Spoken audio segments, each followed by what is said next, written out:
Mary, we have a problem. A couple is in suite 201, but they say it is not the honeymoon suite. Oh no, let me check the system. Yes, the honeymoon suite is 210, not 201.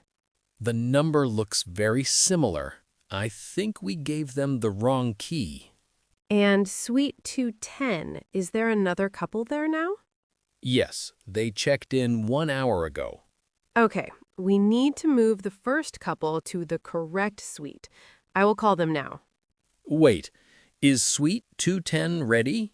Clean and with the welcome package? Yes, it is ready. Flowers, champagne, everything. Good. Please call the couple in 201, apologize, and explain the situation. Hello, Mr. and Mrs. Costa. This is Mary from the front desk. I am very sorry. We have a small correction for your reservation. Your suite is actually 210. It is our honeymoon suite, and it is ready for you now. How did they react? They were a little surprised but happy when I mentioned the champagne. Great. I will bring the new key cards now. And Mary, let's double-check all room numbers before we give any key today.